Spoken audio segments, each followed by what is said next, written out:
오늘 하나님이 우리에게 주신 그 은혜와 생명과 그 진리와 빛의 말씀, 구약성경 창세기서 18장 5절의 말씀, 우리가 다 같이 함께 합독하기를 원합니다. 구약성경 21면에 자리하고 있는 창세기서 18장 5절의 말씀을 함께 합독합니다. 내가 떡을 조금 가져오리니 당신들의 마음을 상쾌하게 하신 후에 지나가소서. 당신들이 종에게 오셨음이니이다. 그들이 이르되 네 말대로 그리하라. 아멘. 오늘 창세기서 18장 5절의 말씀을 통하여서 종에게 오셨음이니이다. 창세기서 18장 5절의 말씀 가운데에 그 본문 말씀 가운데의 한 문장인 종에게 오셨음이니이다 라는 말씀 가운데에서 에벳 라는 단어가 있습니다. 에벳라는 단어의 뜻은요, 노예 혹은 종의 의미를 갖고 있습니다. 오늘날 우리의 삶 가운데에서 하나님의 종으로서 또한 하나님의 성도로서 거룩히 구별된 그리스도인으로서 하나님 앞에 살아가고 있는지, 오늘날 이 창세기서 18장 전반야에 걸친 내용 가운데에서 우리가 우리의 모습을 조명하여 보기를 원해요. 우리는 과연 하나님 앞에 참된 종의, 또한 자녀의, 백성의, 성도의 그리스도인의 삶을 살아가고 있는가? 우리가 오늘 본문 말씀을 통하여서 이렇게 살펴보기를 원해요.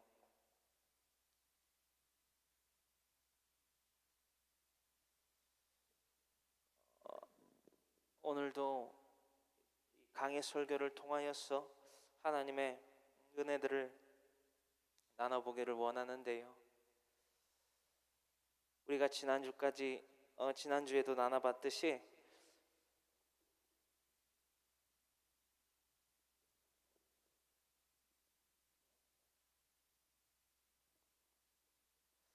지금 이 창세기서 18장의 이 배경은 아브라함과 그의 일족이 장막문에 거하여 할례를 받고 난 직후의 사건이라는 거예요. 18장 1절로부터 우리가 살펴보기를 원합니다. 함께 읽습니다. 야훼께서 마므레의 상수리의 나무들이 있는 곳에서 아브라함에게 나타나시니라. 날이 뜨거울 때에 그가 장막문에 앉아 있다가. 아멘. 이 창세기서 18장 1절의 이 내용의 이 배경을 우리가 먼저 살펴보기를 원하는데요. 지금 어떤 때인지를 우리가 살펴보기를 원해요.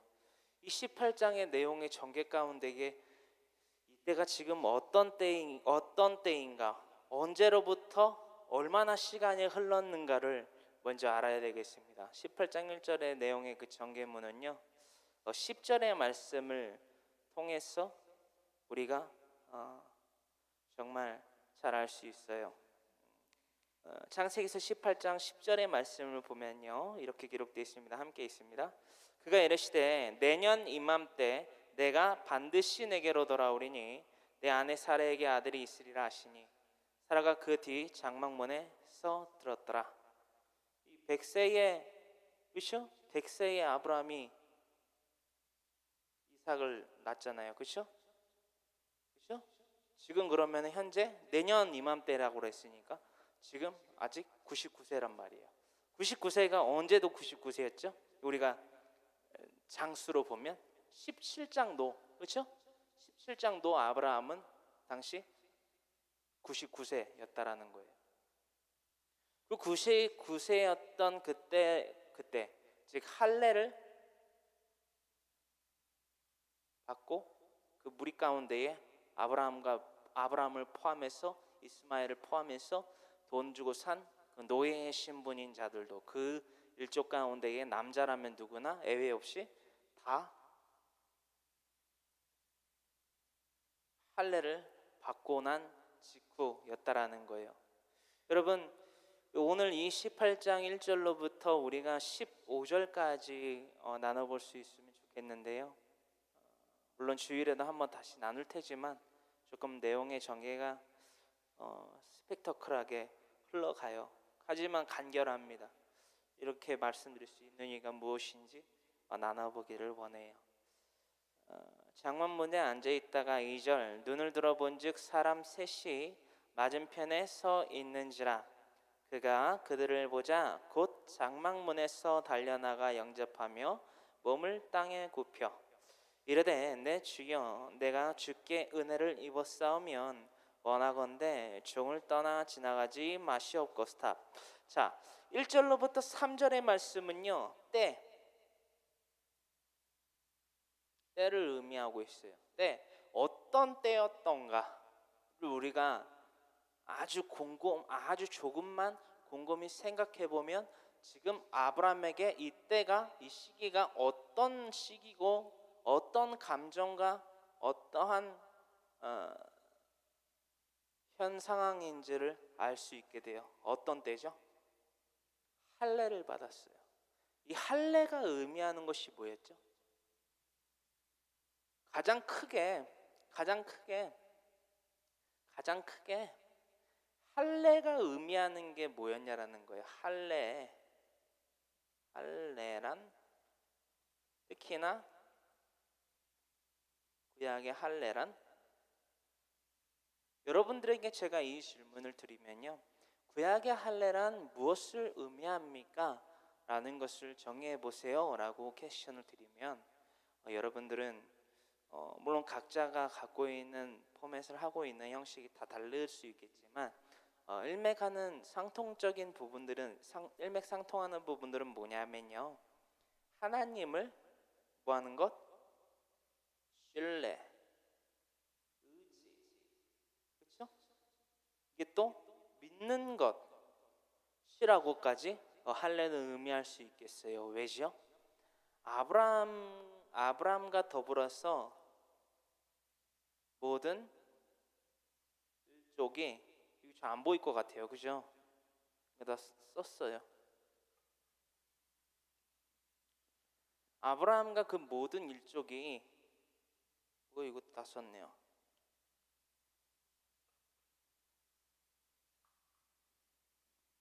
아브라함과 그 모든 일족이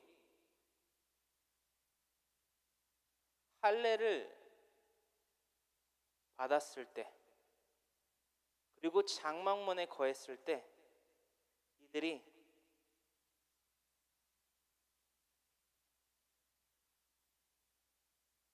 아무것도 못했어요. 그렇죠?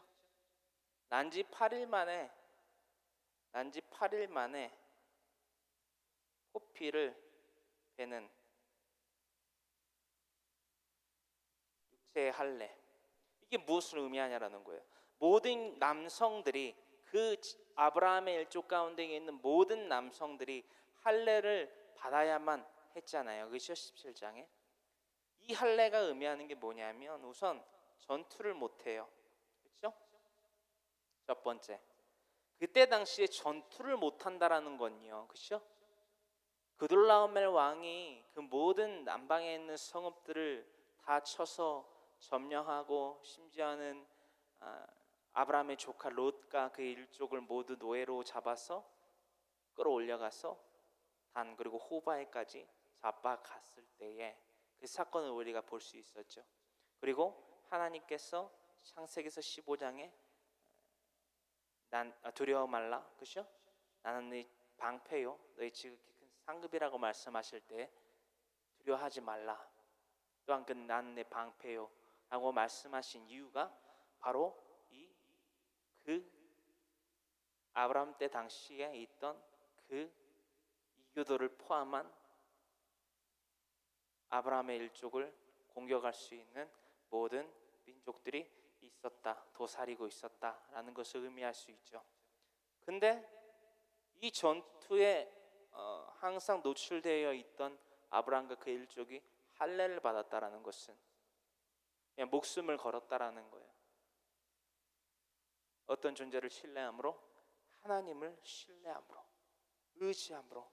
믿음으로 보호해 주실 것을, 우리의 방패가 되시고 우리가 두려워 떨지 않아도 될 것을 신뢰했다라는 거예요. 왜? 경험했으니까. 어디에서요? 그돌라오멜 왕을요 격파시켰다라는 거예요. 그냥 자신의 조카 롯을 구출해오는 그저 단순한 그 전투가 소규모 전투가 아니라 대전투에서 몇 명을 이끌고 318명 그를 이끌고 단과 호바에 이르러서까지 그돌라오멜과 그의 연합군을 무찔렀다는 거예요. 두 번째,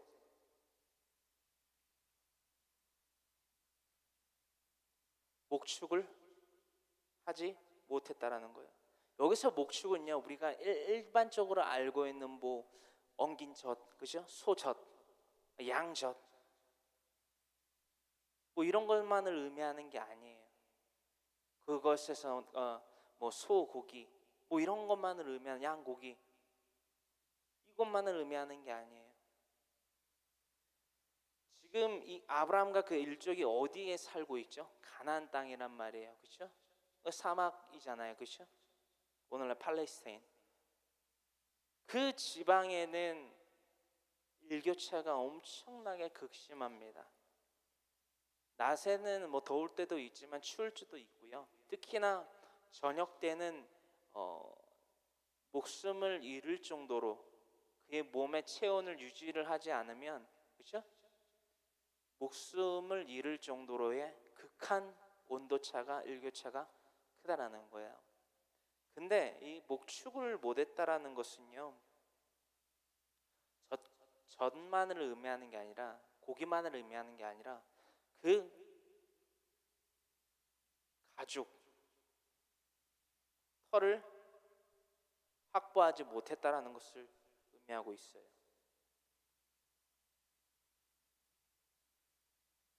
세 번째, 우물도 될 수 있고요. 세 번째, 여기 목축에서 이제 우물도 될 수 있겠네요. 먹여야 되니까. 그리고 세 번째가 뭐였죠? 응? 그렇죠. 종족 번식을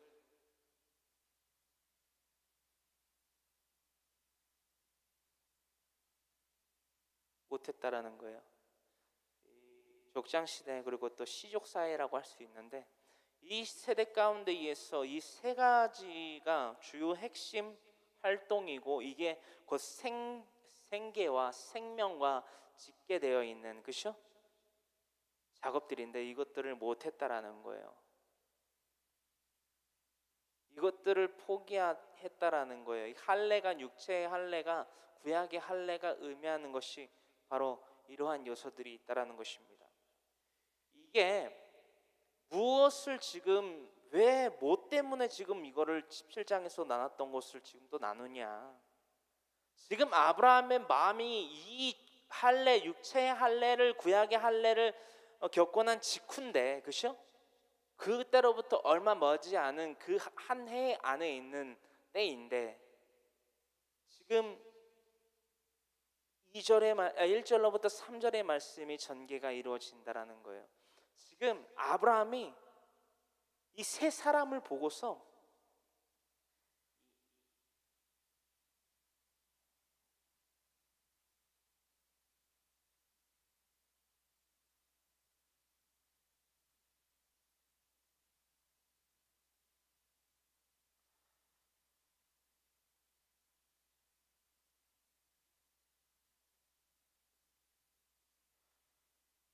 세 사람을 보고서 장막문에 앉아 있다가 막 가슴이 막 심장이 막 벌렁벌렁 하는 거예요. 어떤 말씀인지 아시겠어요?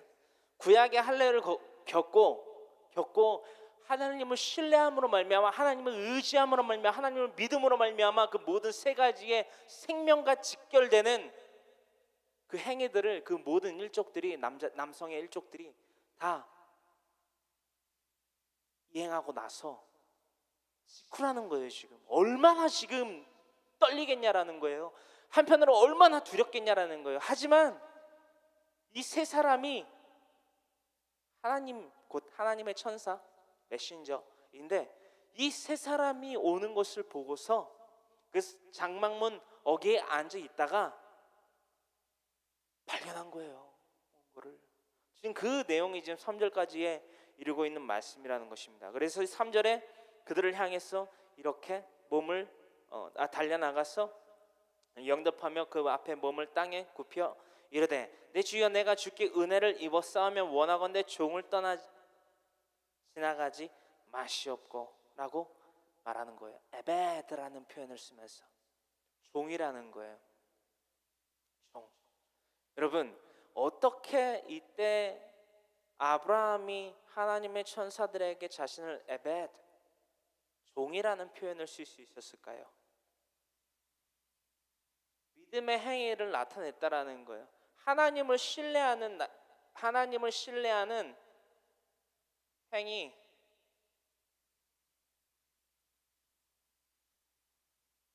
할례. 물론 이 구약의 할례가 훗날 예수 그리스도를 통한 믿음의 그 온전한 그 완전케 함에는 견주지 못하지만, 이때 당시에 아브라함이 하나님과 소통의 즉 쌍방 계약으로서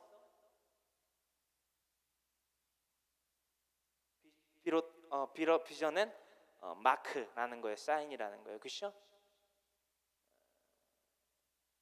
거래의 완성이었다라는 거예요. 그 거래를 완성시키고 훗날 그 거래를 완성시킨 조건을 혜택을 받기 위해서 하나님의 뜻을 기다리고 있던 이 장막에 거하에 있던 아브라함이었다라는 거예요. 얼마나 설레겠나라는 거예요.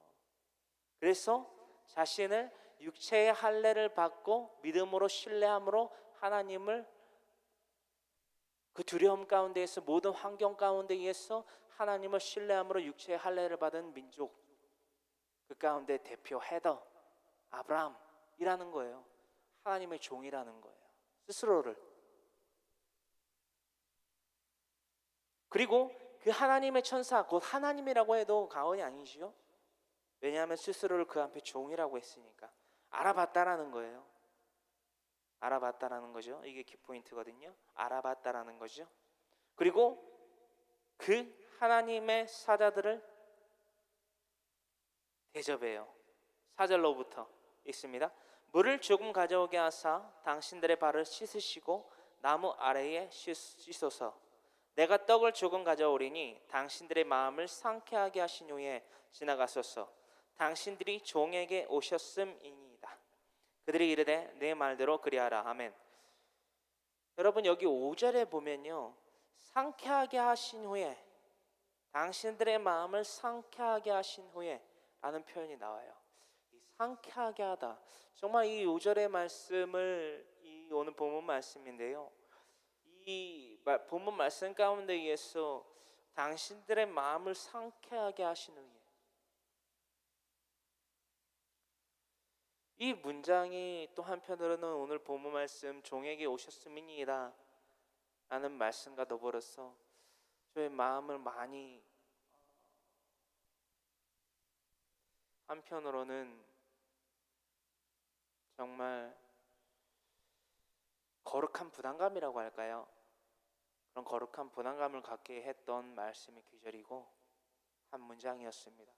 나는 과연 이 황모세라는 주의 종은 예수님의 마음을 상쾌하게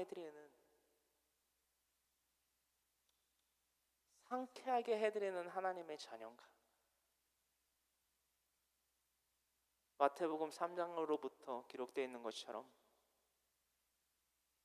하늘이 열리고 궁창이 열리고 성령의 그 빌기와 같은 형상으로 그 머리에 임하심을 나타내시고 하늘로부터 나는 소리가 있어 이르되 인내 기뻐하는 자요 사랑하는 자니라.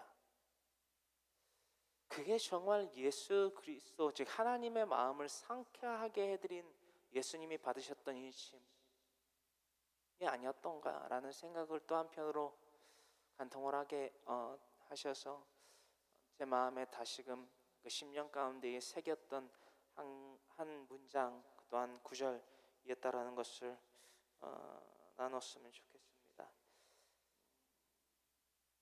그리고 그 새 천사 즉 하나님께서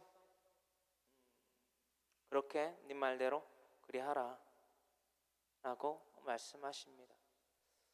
6절 아브라함이 급히 장막으로 가서 사라에게 이르되 속히 고운 가루 세 쌀을 가져다가 반죽하여 떡을 만들라 하고 아브라함이 또 가축대 있는 곳으로 달려가서 기름주고 좋은 송아지를 잡아 하인에게 주니 그가 급히 요리한지라. 아브라함이 엉긴 젖과 우유와 하인이 요리한 송아지를 가져다가 그들 앞에 차려놓고 나무 아래에 모셔 섬에 그들이 먹으니라. 그들이 아브라함에게 이르되 내 아내 사라가 어디 있느냐? 대답하되 장막에 있나이다. 아멘. 자, 이 9절까지 읽어봤는데요. 우리가 6절로부터 8절까지의 말씀들을 우리가 좀 살펴보기를 원해요. 여기에서 우리가 또 발견할 수 있는 것이 또 있거든요. 무엇이냐면요. 여러분 이 1절로부터 지금 8절까지 읽었는데요. 정말 재밌는 사실이 뭐냐면요. 아브라함이 헤더는 맞거든요. 그렇죠? 리더는 맞아요. 리더는 맞는데 지금 1절로부터 8절까지의 말씀을 보면요. 혼자 바빠요. 그렇죠? 혼자 바쁜데요. 혼자 바쁜데 아브라함의 이 리더십을 우리가 조금 살펴보기를 원해요. 정말 이건 우리가 리더로부터 정말 일반 교회 공동체의 시스템으로 말씀드리면 목회자부터 평신도에 이르러서까지 섬기는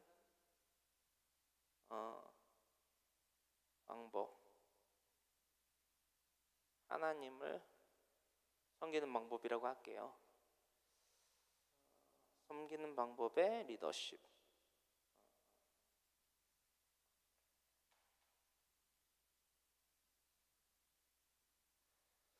목회자로부터 평신도에 이르러서까지 하나님을 섬기는 방법의 리더십을 우리가 아브라함을 통해서 좀 배워보기를 원해요. 6절로부터 8절까지 이루고 있는 말씀을 조금 곰곰이 살펴보면요. 아브라함이 네 말대로 그리하라 라는 그 하나님의 천사 또한 하나님이라고 하도 과언이 아닌 그 말씀을 청정하고 급히 뛰어가요. 급히 장막으로 가서 사라에게 이르되 누구에게? 사라에게 가요. 사라가 가장 아브라함과 가깝잖아요. 그렇죠? 가장 먼저 자신의 아내인 사라에게 뛰어가요. 그리고 속히 고운 가루 세 쌀을 가져다가 반죽하여 떡을 만들라 하고 쟁반이라고 할까요? 그렇게 가져다가 반죽하여 떡을 만들라 하고 대접하게 떡을 만들라고 말합니다. 떡을 만들었죠. 7절 아브라함이 또 뛰어가요. 또 가축대 있는 곳으로 달려가서 기름지고 좋은 송아지를 잡아 하인에게 주니 그가 급히 요리한지라. 사라로부터 하인, 몸종은 이교도는 리에셀,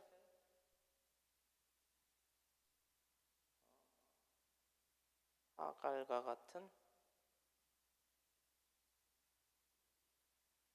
이방인. 여러분 좀 파악이 되시나요? 제가 여기다가 쓰기까지 했거든요. 사라로부터 하인들에 이르러서까지 하나님을 섬기는, 그렇죠? 하나의 맡김, 그렇죠? 섬기는 일에 참여하게끔 그 리더십을 발휘했다라는 거예요. 아브라함도 손 있어요. 보세요, 뛰어가잖아요. 팔 있어요. 마음이 있어요. 혼자 다 할 수 있어요. 그렇죠? 혼자 다 할 수 있는데요. 혼자 다 안 했어요. 우리가 여기에서 살펴봐야 되는 것은 뭐냐면요. 이것이 장점이 아니라는 거예요. 혼자 바쁜 것이 장점이 아니라는 것입니다.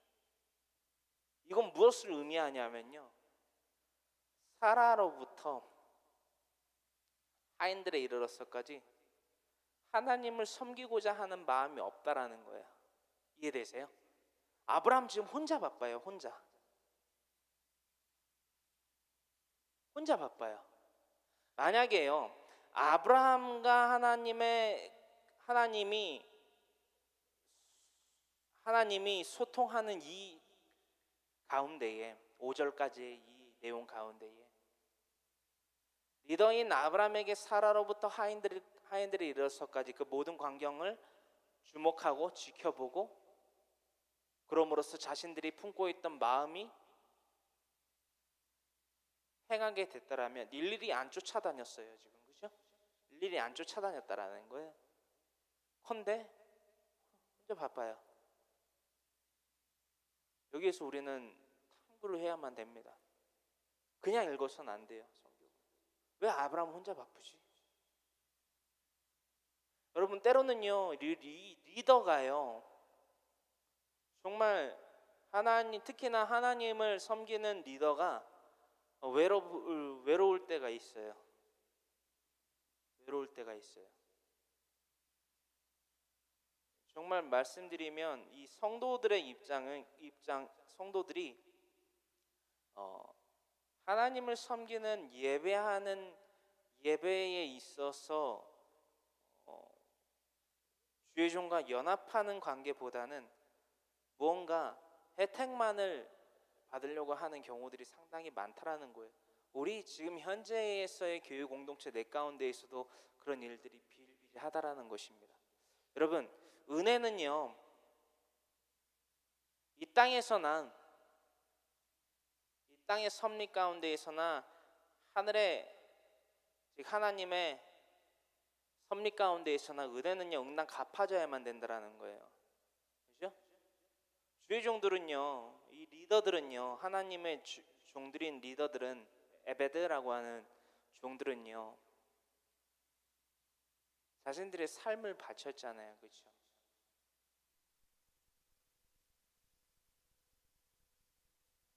여러분들이 이것을 좀 간과하고 있는 것들이 뭐냐면, 우리 성도님들이 은혜는 하나님께 갚는 거잖아요. 근데 하나님한테 어떻게 갚을 거냐라는 거예요. 복음 전파, 그렇죠? 이 복음 전파가 정말 핵심인데, 그렇죠? 이 복음 전파가 핵심인데 어떻게 복음을 전파할 거냐라는 거예요. 어떻게 복음을 전파할 거냐라는 거예요. 개인적으로 혹은 단체적으로. 이 그리스도인의 핵심이거든요. 복음 전파. 마태복음 28장 18절로부터 20절까지 이루고 있는 그 지상명령을 감당하기 위해 있어서 교회 공동체가 필요한 것인데, 각 교회들이 모여서 공동체를 이루는 것이 교회 공동체인데, 개인보다는 단체가 하나가 되어서 복음을 전파하는 것이 유익하기 때문에, 효과적이기 때문에 그 교회 공동체가 되는 것이고, 그 교회 공동체의 각기의 일원들이 되는 것인데, 연합이 되질 않는다라는 거예요. 연합. 이 릴레이션십, 이 관계 가운데에서의 연합이 안 된다라는 거예요. 어떠한 이 복음 전파 운동이 가스펠 무브먼트를 할 때에 원만한 관계가 이루어져서, 연합이 이루어져서 단체의 복음 전파가 잘 이루어져야 되는데 이게 안 된다라는 거예요. 하나님께 드려지는 예배, 제가 여러분들에게 어떠한 것을 리더로서 요구할 때가 있습니다. 이를테면은 교회에 반주자가 마땅히 없기 때문에 여러분들 반주를 했으면 좋겠습니다. 저는 실제로 아니요 하고 싶지 않아요 라고 저한테 제 앞에서 대놓고 말씀하시는 분도 봤어요. 저는 더 이상 말씀을 안 드려요. 왜냐하면 제가 아까 말씀드렸죠.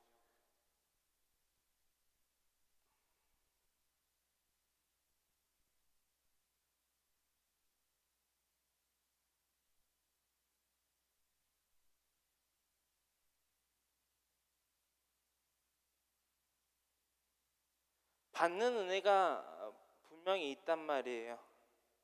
그러면은 갚는 은혜가 있어야 되는데 이게 하나님께 돌리는 갚는 은혜인데 이 은혜를 마다해 버리는 거예요. 하기 싫은데요. 물론 이유는 다 있겠죠. 물론 이유는 있겠죠. 제가 아직은 서툴러서 아직은 이 상황이 여의치 않아서 뭐해서요? 상황이 여의치 않아서 아직은 내가 전투를 해야 되는데 목축을 해야 되는데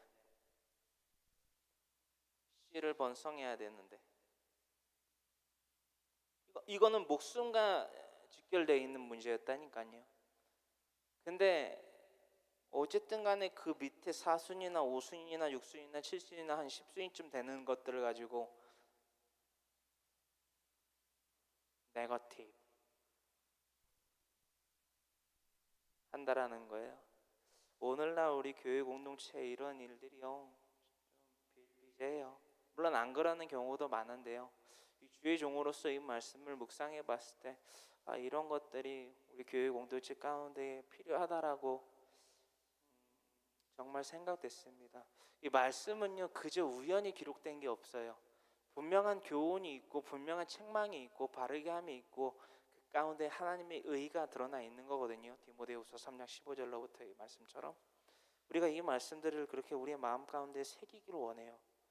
주의 종도요 사람이잖아요, 그렇죠? 힘들단 말이에요, 외롭단 말이에요. 함께 연합해야 되는데 이 어셈블리가 돼야 되는데 어셈블리가 안 된다라는 거예요. 이런 것들을 좀 참고하셨으면 좋겠어요. 우리 필요한 교회 성도 여러분들 너무 잘하고 계시고 또 우리 또 성도님들 가운데에서는 먼 거리에 사시는 분도 계신데 지하철을 타고 오시면서 주일 아침마다 정말 많게는 10km 정도까지 이르는 그런 음식물들을 주의 종과 성도들을 섬기려고 그렇게 바리바리 싸갖고 오시는 분도 계시단 말이에요. 정말 그것이 무엇입니까? 하나님을 섬기는 거예요.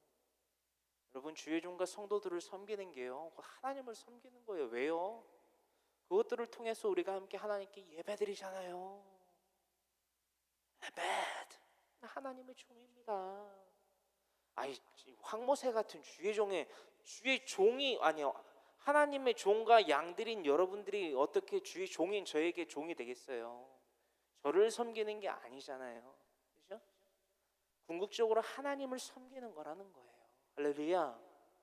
그런 마음들이 그런 아름다운 마음들이 모여서 서로 하나님의 은혜를 나누는 거예요. 뭐 한다고요? 은혜를 나누는 거예요. 왜? 받은 은혜가 뭐다고요? 사랑, 깨달음, 사랑을 깨달음 그것이 바로 하나님의 은혜라고 우리가 이해했으면 좋겠습니다. 정말 알아듣기 쉽게 말씀드리면 은혜는 하나님의 사랑을 깨닫는 것이라는 거예요. 이런 은혜들을 나누는 거예요. 내가 깨달은 만큼 나누는 거예요. 내가 받은 만큼 감사해서 나누는 거예요. 막 흘러 넘쳐서 나누는 거예요. 할렐루야. 이것들을 우리가 몸소 실천할 수 있는 하나님의 사람들, 아름다운 마음들을 나누는 자들 되기를 원합니다. 그래서 이렇게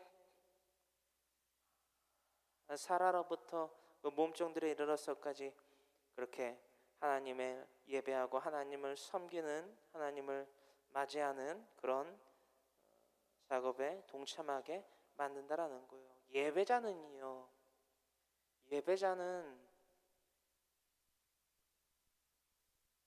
세워지고 만들어지는 거예요.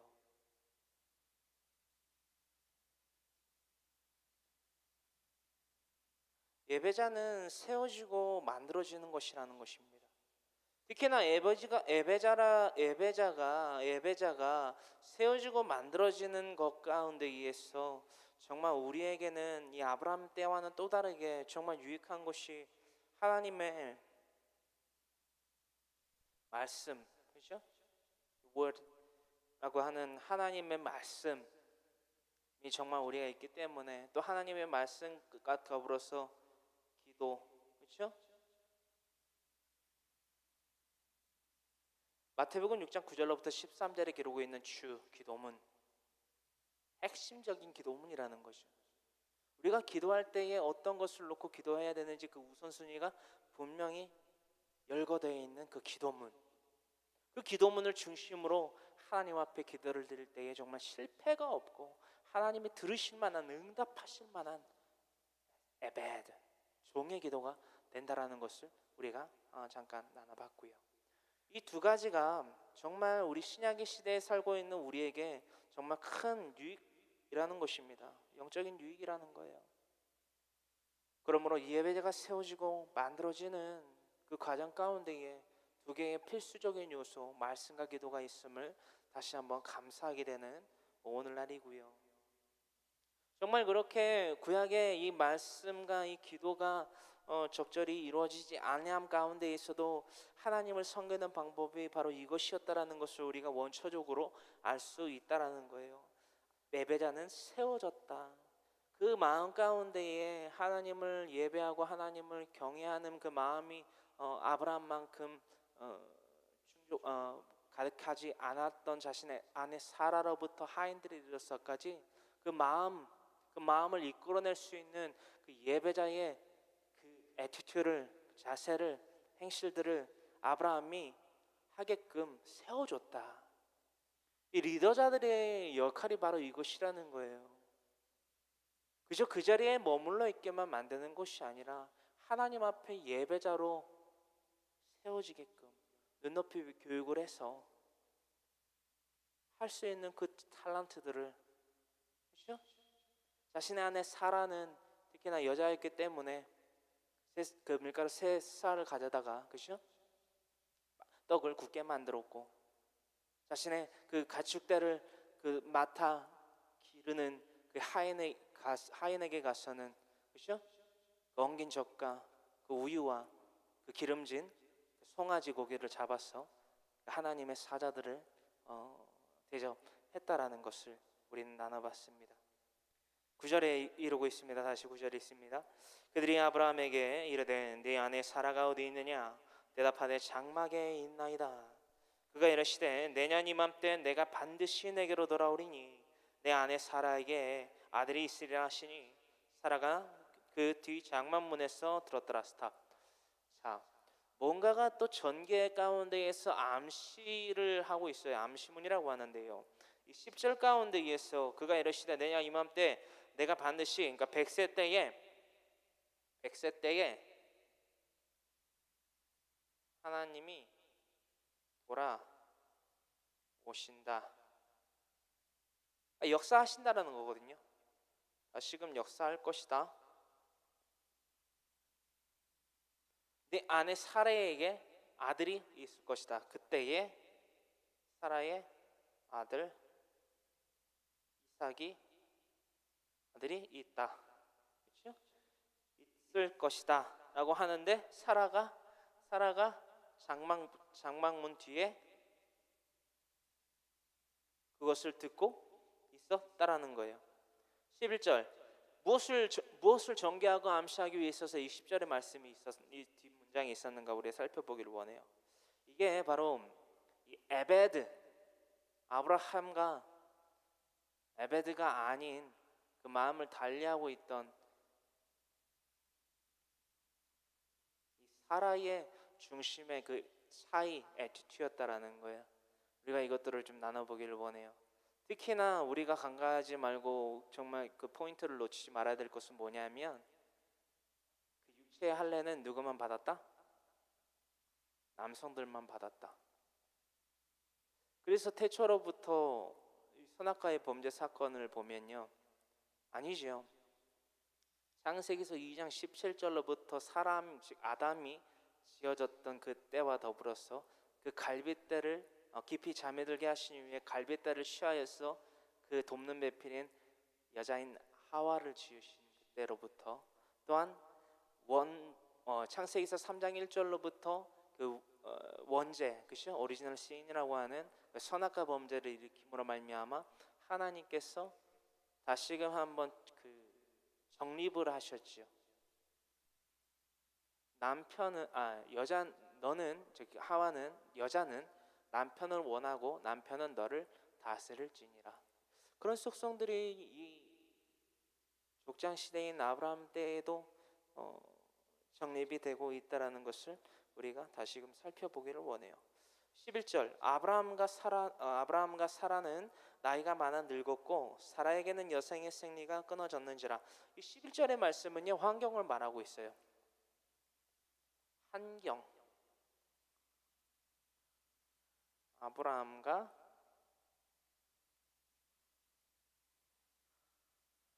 사라의 상태, 환경이죠. 11절의 환경은 뭐죠? 아브라함 나이 많고 사라 나이 많고, 그렇죠? 늙었다는 것은 또한 여성의 그 생리가 혈이 끊어졌다라는 거예요. 태혈이 끊어졌다라는 것을 의미하고 있어요. 그래서 이 환경을요 직시를 해요. 누가요?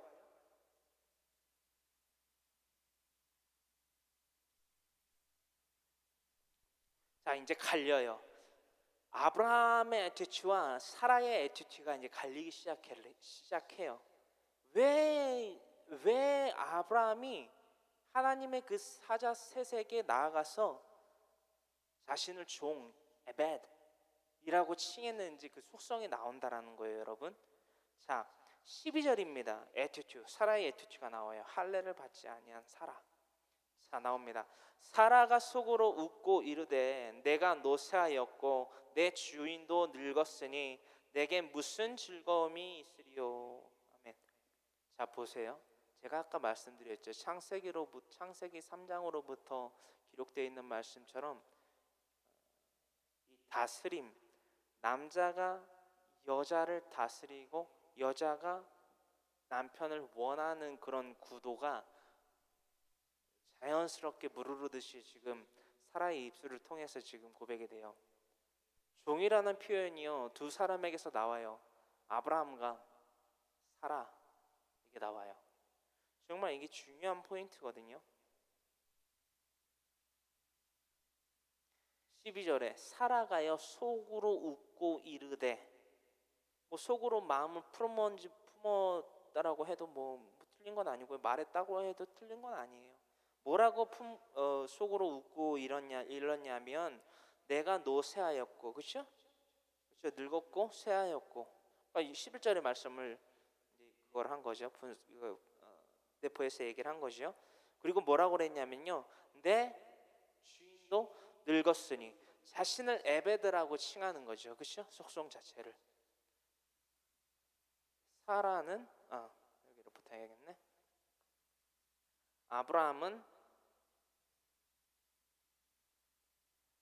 하나님의 종, 사라는 아브라함의 종, 에베드.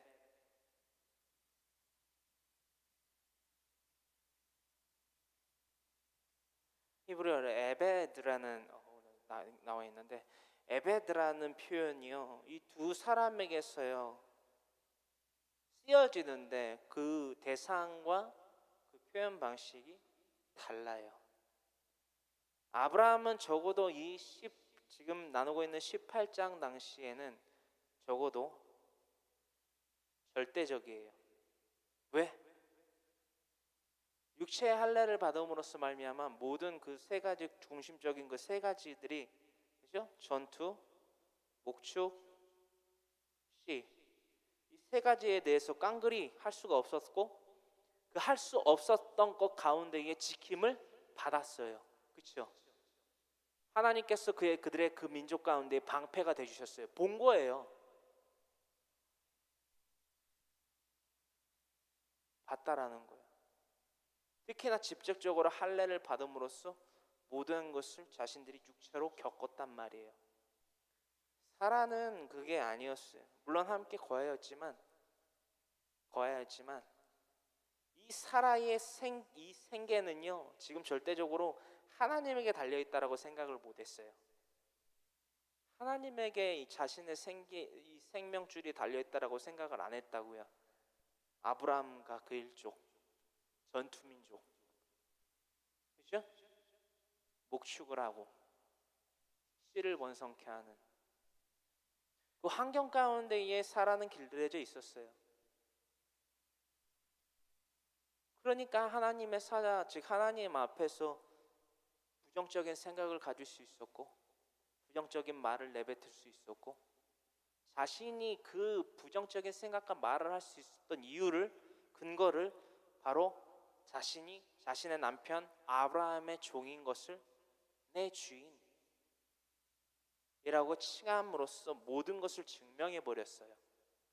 여기서 우리는 알 수 있습니다. 믿음의 대상이 분명해야 된다. 믿음의 대상이 분명해야 된다. 믿음의 대상이 분명한 만큼 이 육체의 할례와 같은 신뢰도가 높아진 만큼 에베드의 애투투는 분명해진다. 할렐루야.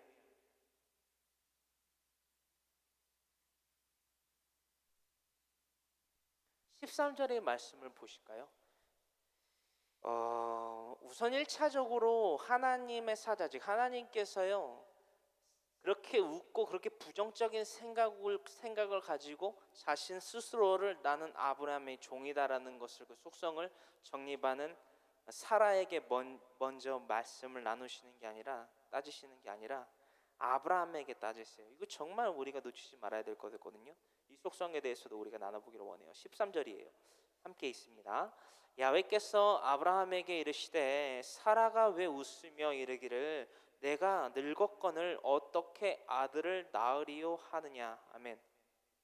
여러분 13절의 말씀 읽어보시니까 그 위에 1절로부터 12절의 말씀의 내용의 전개 가운데에서 13절의 말씀을 읽어보니까 어떤 속성인지 좀 이해가 되시지 않나요? 그렇죠? 야훼께서 아브라함에게 이르셨다라는 거예요. 사라 쟤 왜 웃니? 그러면서 이르기를 내가 늙었거늘 어떻게 아들을 낳으리요 라고 말할 수 있니? 쟤 뭐야? 이게 무슨 말인지 아세요, 여러분? 하나님과 종의 관계 가운데에 아브라함은 맞는데 사라는 아니라는 거예요. 어떤 말씀인지 아시겠어요? 하나님과 이 종의 관계 가운데에서 아브라함과 하나님께서 아브라함을 종으로 여기시고, 또한 아브라함 자체는 이제까지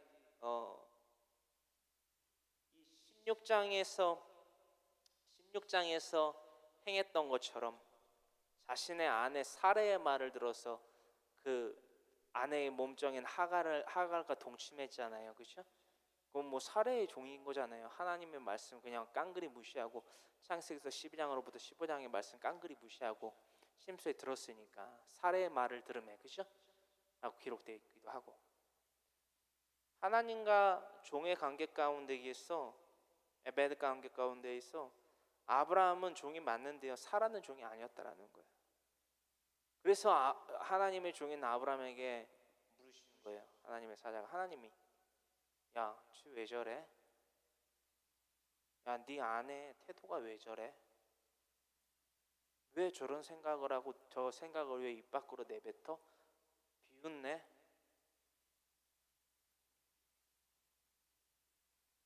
다스리라는 거예요. 조금 여성분들이 어떻게 들으실지 모르겠는데 다스리라는 거예요. 리더십을 말하시는 거예요. 세워. 예배자로 좀 세워. 나를 경외함이 없어.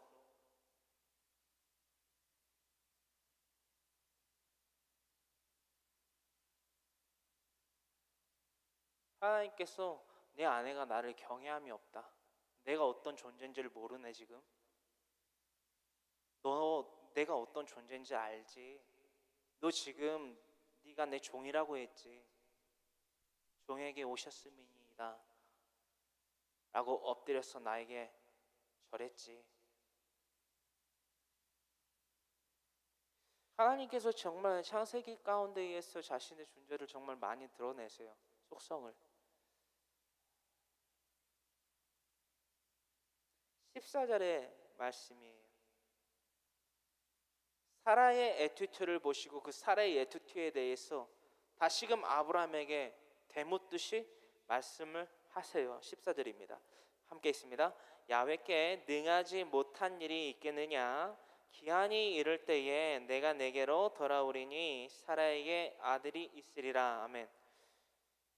전능자.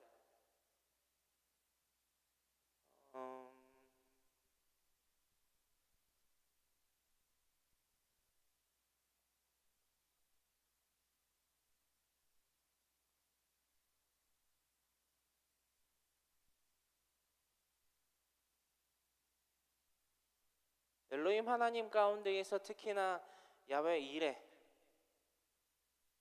예비하시는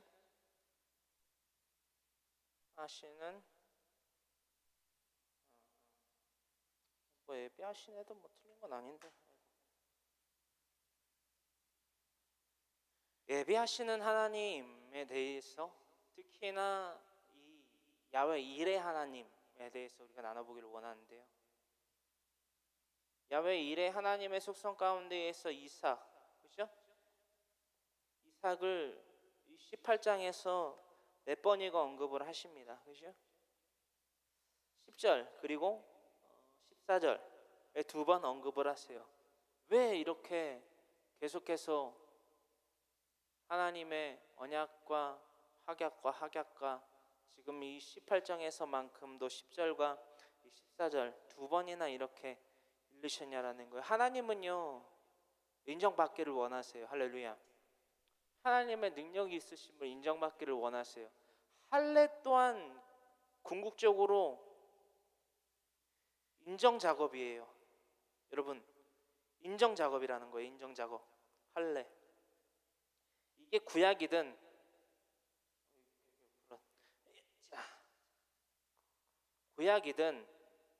신약이든 공통점이라는 거예요.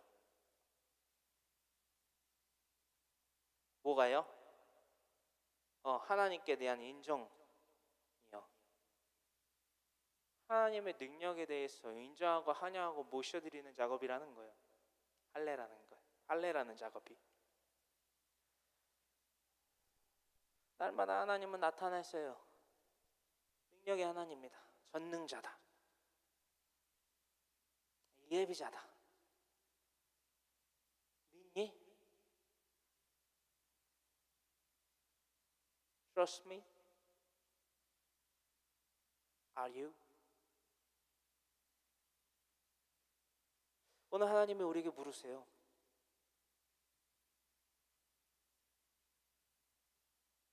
내가 전능자다. 나를 믿는 너희들에게 영생 곧 영주할 처소인 천국 한 성읍을 예비하고 있는 것을 믿니? Trust me? 이것에 대해서 우리가 분명한 정립과 우리를 위하여 예배된 한 성읍이 무엇인지, 그 하나님의 권능, 권세와 능력이 무엇인지 우리가 분명히 정립을 바로 해야만 된다는 거예요. 여러분, 그게 없이는요 우리가 하나님을 믿는다라고 하는 첫걸음조차 내디딜 수 없다라는 거예요. 여러분, 오늘날 이 땅에 발을 딛고 살아가는 모든 그리스도인들 가운데 대다수가 천국에 대한 소망이 불분명하다라는 거예요. 여러분, 우리는 부활신앙입니다. 할렐루야. 먹고 마시고 입는 것을 충족받는 신앙이 아니에요. 우리는 부활신앙이에요. 예수 그리스도의 그 십자가에 대하여 연합하며 할렐루야, 로마서 5장 8절로부터 이루고 있는 말씀이죠. 우리가 아직 죄인되었을 때에 그리스도께서 우리를 위하여 죽으심으로 하나님께서 우리 안에 한 자기의 사랑을 확증하셨느니라. 그 확증하신 십자가 대속의 사건에 대하여 연합하며 이게 뭐냐라는 거예요. 희생이라는 거예요. 희생을 어떻게 확약을 받지 못하고 약속을 받지 못했는데 희생을 더할 수 있겠냐라는 거예요. 우리가 예수 그리스도의 그 말씀처럼 누구든지 나를 따르려거든 날마다 자기를 부인하고 제 십자가를 지고 나를 따라야 할 것이니라. 그럼으로써 내 제자가 되리라 하신 그 말씀에 대해서 그 확약이 없었다라면, 받은 약속이 없었다라면 어떻게 우리가 그 희생의 그 순례자의 길을, 십자가의 길을 날마다 걸을 수 있겠냐라는 거예요. 어불성설이잖아요. 십자가에 대하여 연합하며 부활에까지 연합하는 자들이 돼야만 된다라는 것입니다. 우리가 이것을 교회 공동체 내 가운데에서 리더십을 갖고 있는 하나님의 종, 우리 모두가 서로 나누고 가르치고 그 말씀들을 날마다 나누고 섬기고 해야 된다라는 거예요. 그게 하나님의 은혜를 나누는 거거든요. 오늘날 저와 여러분들의 교회 공동체 삶 가운데서 무엇을 나누고 무엇을 베풀고 무엇을 기뻐하고 무엇을 감사하고 있는지 도무지 저는 모르겠어요.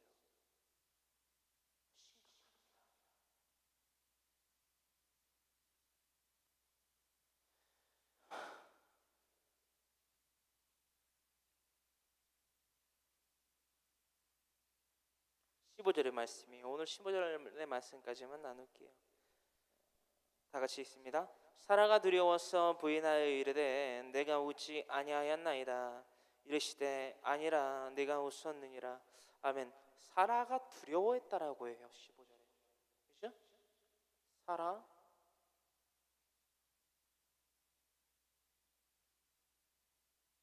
자, 제가 여러분들에게 여쭤볼게요. 사라가 무엇을 두려워했나요? 무엇을 두려워했을까요? 무엇을?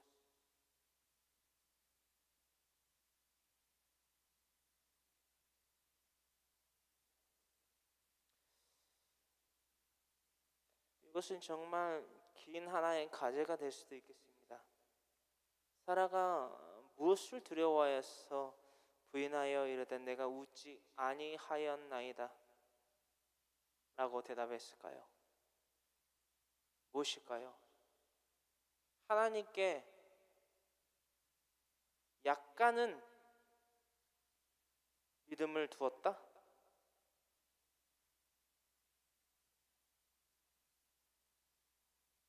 이것이 명제일까요? 아닙니다. 아니에요. 사라가 두려워하여서 자신이 한 생각과 말이 아니다라고 했는데 뭘 두려워했냐라는 거예요. 무엇을?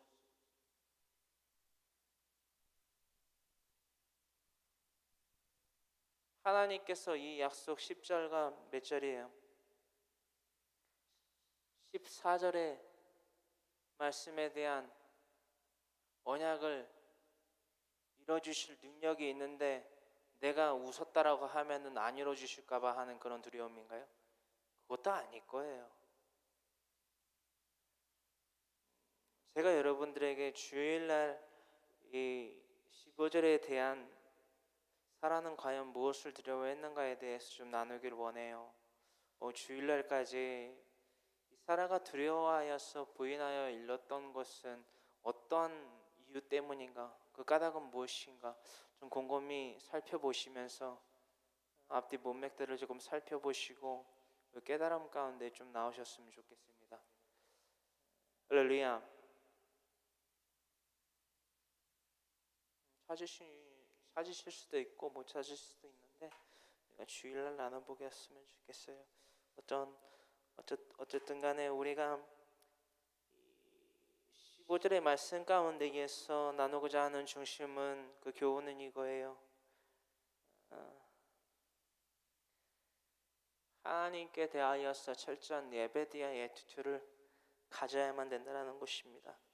저 오늘날 여러분들의 삶 가운데에서 하나님께서 우리에게 영원한 또한 변함없는 변치 않는 하나님이시며 또한 그 하나님께 대한 우리는 에베드 종의 직분적 속성을 갖고 있는 자들입니까? 하나님이 앞으로 가라라고 하면 앞으로 가고 좌하라 하면 좌하고 우하면 우하고 멈추라 하면 멈추는 그런 종의 삶을 살아가고 있냐라는 거예요. 이 에베드라는 히브리어 원어는요, 종이라는 표현뿐만이 아니라 본디 노예라는 슬레이브라는 단어의 그 뜻을 또 갖고 있다라는 것입니다. 여러분, 노예가 무엇입니까? 노예. 자신의 의의가 없다라는 거예요. 이것은 어떻게 보면 조금 강경한 어떠한 뜻을 내포하고 있지만 이것을 조금 순화해서 말씀을 드리자면, 이제는 내가 없고 오직 예수님만 내 안에 살아계신 오직 예수님만 찬양하며 살리라 예배하며 살리라 내 안에 계시는 오직 주 예수님만 오로지 우리 주 예수님만 우리 안에 살아 숨쉬는 거예요. 이제는 내가 죽고 I'm down 오로지 one thing 한 가지 소원을 이루실 우리에게 영생을 더하실 예수님으로만 사는 우리 모두가 되기를 간절히 소망합니다. 에베드 하나님의 자유함을 힘입은 그 종의 삶을 살아가는 우리 모두가 되기를 간절히 소망합니다. 간절히 소망합니다. 다 같이 고개 숙여 기도하기를 원합니다. 살아 역사하시는